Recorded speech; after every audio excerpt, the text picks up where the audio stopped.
All right, what is this? Welcome back. Real estate remains in focus with interest rates close to 7%, but the rising cost of capital may pale in comparison to a new worry for homeowners. In some cases, climate change causing home values to literally fall off a cliff. Diana Olick reports in the latest installment of Rising Risks.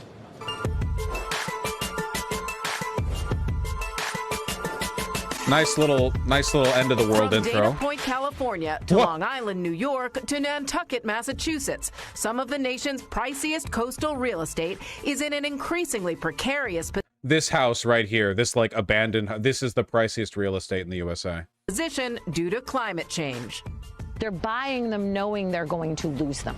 This Nantucket home was listed last summer for just over $2 million. Oh my but God. In the fall, a barely notable nor'easter wiped away an astounding 70 feet of the beach it sits on, thanks to sea level rise and unusually intense rainfall. The house sold this year for just $600,000. I'm surprised anyone's even willing to pay for that, man. It's such an ugly beach, too. The buyer told the Boston Globe the price mitigates the risk, and it's not the only one. There's been several. One sold in the mid-7s and one sold in the mid-8s, which I know that sounds like a lot of money, but those houses, if they weren't at erosion risk, would have sold for, I don't know, 10, 12 million. Nantucket real estate agent Shelley Lockwood just launched a seminar for fellow agents to help them reprice homes at risk. Jesus Christ, man. It's like, they're such terrible places to live, too. Like, these beaches are basically just featureless, barren deserts that run up against the... Like, we're not talking about some beautiful Mediterranean villa overlooking a gorgeous, like, rocky cliffside that tapers down into a shore. You know, some gorgeous shit like that. We're talking about, like, a wooden box on a desolate landscape up against the water, you know? Where do you even go to get brunch? I know that sounds like a dumb question, but genuinely, what's the point of having a nice beachfront property if there's no cafe nearby? I am not kidding. What is the point? Like, if you literally just like, oh, I want to be near water, okay. Why? Water is the place humans can't go. You know that, right? We're not fish. That's the one part of the earth, basically, we can't go to. We just look at it. I saw houses selling and I thought, oh my God, that's not worth that. It's falling in the ocean. On the eastern end of Long Island, in Montauk, back-to-back storms this winter had the community scrambling to bolster its beaches and protect its multi-million-dollar homes. Are those sandbags? Hey guys, you know that billion-dollar house you bought? Yeah, sorry about the beachfront. We have loaded it with sandbags in a desperate effort to prevent the sea from taking it. The sand, I mean. Okay.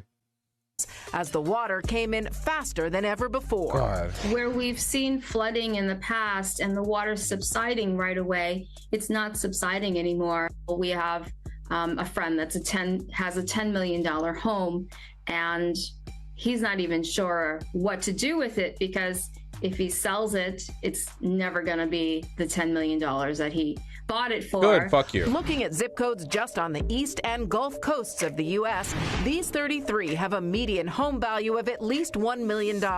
And in just these areas, a combined 77,000 properties are at significant flood risk, according to models by First Street, a climate risk data and analytics firm.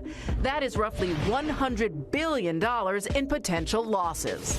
I think we just put our head in the sand. Values weren't going down until the last 10 years, and it's still been kind of a quiet reduction. Attorney Chris Farley is working with Nantucket homeowners to help reduce their property taxes as both the beach and their values erode. No. If California homeowners that bought their house that is now worth $3 million for $20,000 in '76, and they're still paying taxes proportionate to the original amount they paid it, I don't want these motherfuckers getting a reduced tax burden, okay? I want their desolate, like, pile of waterlogged wooden planks to still be costing them like $96,000 a year in taxes. Some homes have been reassessed while their neighbors haven't. This house behind me, for example, is $2.2 million, but the house 2 doors down is $500,000 for their land value, and the house on the other side of that is $250,000. All three homes sit on the same cliff. That is, It's so ugly, dude. Again, what genuinely, what is the appeal? Hold on. 250,000. All three. What is the appeal of a beach like this? Isn't the entire point of a beach like warm, like, pardon me for my LA bias here, but like warm, sunny day, like little cliffside, like what is that? What are you doing out here? This gray shithole, yeah. Look at the pretty water. Where's the pretty water? Homes sit on the same cliff that is quickly losing ground. In the last 6 months, this has eroded, I would say. There's your pretty beach, dude. Fucking canvas burlap potato sacks holding the sand back so they don't get reclaimed by Poseidon. 12, 15 feet of sand is gone. And these protective tubes, so we're not supposed to be seeing this. This should have been covered. On one beach, it's erosion. On another, the rising ocean has pushed sand so far as to bury the homes. This was not like this last fall. This has happened this quickly. All this sand coming up here like a snow dune. See that was their septic. These things are not usable anymore. Once utility wires and septic systems get exposed, the town has to condemn the property. Homeowner John Conforti watched our interview from his front steps. He's owned his home for 42 years. Okay, a bit of sympathy here. 42 years ago, like, you didn't even know about climate change, right? The main people I hate here are the, like, uber wealthy retirees who want to like sit on a property and let it appreciate, and they bought it like 4 years ago, or they like gobbled it up right after the housing crash, you know? I'll say 1 more year. Without beach erosion, how much would John's home sell for? Right now, if it wasn't at erosion risk, 2.5. And now? I don't know if you could sell it. Maybe 5, maybe 500, maybe. But you'd have to have some buyer willing to lose it. Don't hate them. No one deserves to lose their home to climate change. Incorrect. I offer you a counter argument. Some people deserve to lose their home. I do despise it. I do despise it. I really do. Ooh, it gets me good. I hate it. As more and more homes lose their value and see their property taxes reduced, the local economy could take a hit, meaning taxes for everyone could then go up. Great. That's awesome. Florida homeowners nope out of beach restoration over public access. The U.S. Corps of Engineers in Reddington Shores, Florida, are at a standstill. The Corps won't spend public money to restore private beaches. Good! And homeowners are refusing to grant public access to the beaches behind their home in return for federal assistance. All right, never mind. They all deserve to lose their homes.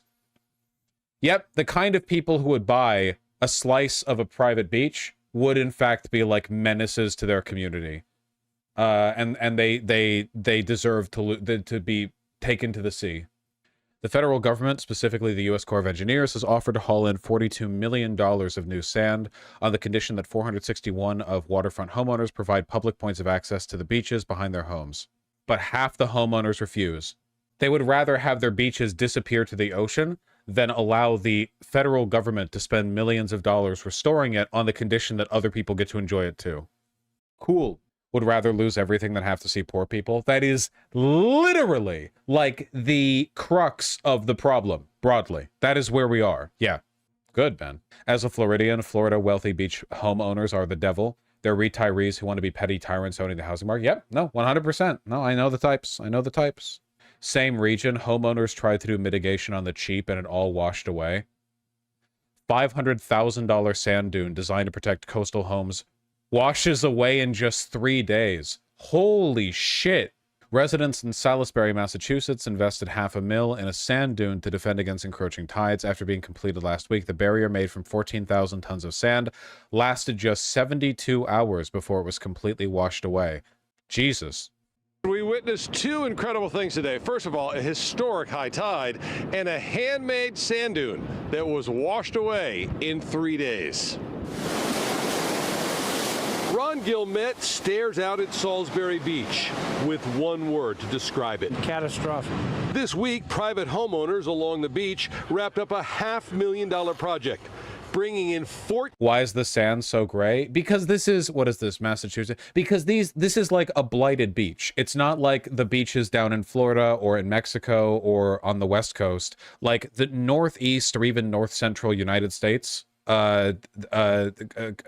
beaches, coastline, are just, yeah, poison swamp beaches. They're gray and ugly and not worth living at. 15,000 tons of sand to protect their homes.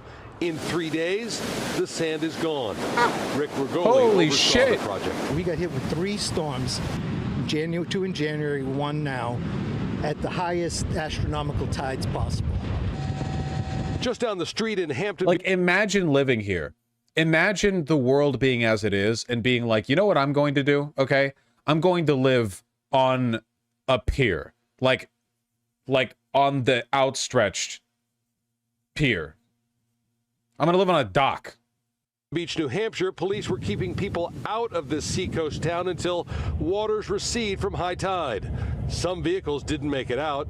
Others spent the day cleaning up.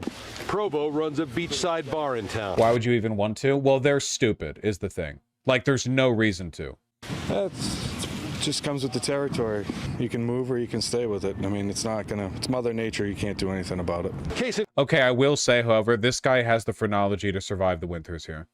This guy right here, this guy looks like he could endure literally any hardship, and for that reason, I'm rooting for him, okay? This guy does not look like a business tyrant, real estate mogul retiree. This guy looks like he loves the ocean. He spent 30 years fishing, and he wanted to settle down, you know? He'll survive. About it. Case in point, you can see remnants of a tennis court in front of this Salisbury beachfront home. It is long gone from storms past. Its owner not sure if he will stay or how much it's now worth. Ron Gilmet has been here a half century. Beautiful properties here, just a beautiful beach. I don't know what the solution is. On Wednesday, DCR, homeowners, environmentalists will gather for a meeting in hopes of coming up with a plan to save this beachfront. Yeah, good luck with that. You're not going to find one. I'm really sorry. It's kind of impossible. Dude, there are so many examples of these. This is from 3 weeks ago. It's crazy. Down another home on the Outer Banks. This morning, a beachfront house in Rodanthe collapsed into the Atlantic Ocean, marking the 6th cleanup on national seashore land over just the last 4 years. Yeah, Alex Littlehales is on the Outer Banks showing us the aftermath. How much of climate change is reversible? I got to be real with you, dog. Kind of not. Like, you can stop, you can slow it, you can stop it, but reversible? I mean, maybe your grandchildren? Yeah, I don't know. We're losing land, man. We're losing land. For me personally, it's just a small delight that so much of this is happening on these blighted, like, East Coast and Florida. We hate our Floridas here, shores, you know, and not like where the nice beaches are. Of course, Florida has wonderful beaches, but we hate Florida, you know? In my opinion, a good beach should have jungle-like foliage extending all the way out to the water. And what you get in these, like, you know, Massachusetts, like Maine beaches is like the ocean is just, you cross an ocean of like a rocky, basically grassless expanse, and then you hit the water, you know? It's just a murky gray piece of shit the entire way through. Over in Washington, you know, it's pretty much like trees up to the beach, pretty much everywhere, you know? It's just that kind of climate. Here's some folks fishing in the Puget Sound. Just nice. They're goated? Yeah, they're pretty goated. Most people go to Lake Washington. Lake Washington's got some nice stuff. The water's cold as fuck. On the West Coast, I mean, not compared to like Maine or whatever. Of what's been swept away. From the top of Ocean Drive here in Rodanthe, it's all that's left. Oh, sorry, I just want to show because I think it's really cool. Lake Washington, like, the cool thing about Seattle is that there's, like, water fucking everywhere because there's Lake Washington, then Puget Sound, so there's a million billion beaches all over the place. And it's just, like, it's just weaving all over the place, you know? Everywhere. Is the West Coast this fucked? Not in the immediate sense, but in the eventual sense, yeah. See, look, it's just all water everywhere. You got Lake Washington, you got the Puget Sound. All over the goddamn place. So many beaches.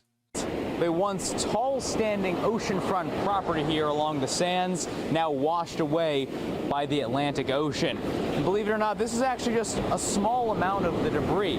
Most of it has been washed along by the current up and down the sands of the Outer Banks.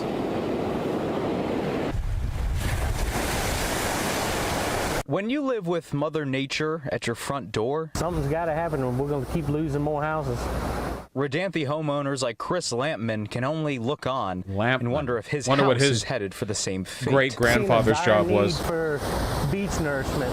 Tuesday morning, the Atlantic Ocean washed away this oceanfront Ocean Drive home. That's it's true, the Kowalski. first Cape Hatteras cleanup this year, but the sixth house collapsed since 2020. The houses can really fall at any time. Mother Nature finished the job of a house that had been tipping over for days. When you have this level of erosion, it really doesn't take much for the house to be surrounded by water. It's the latest chapter in the ongoing dilemma of oceanfront housing washing away. As 13 News Now previously reported, insurance... Man, it's so fucking cool how literally one half of the country does not believe that this is happening.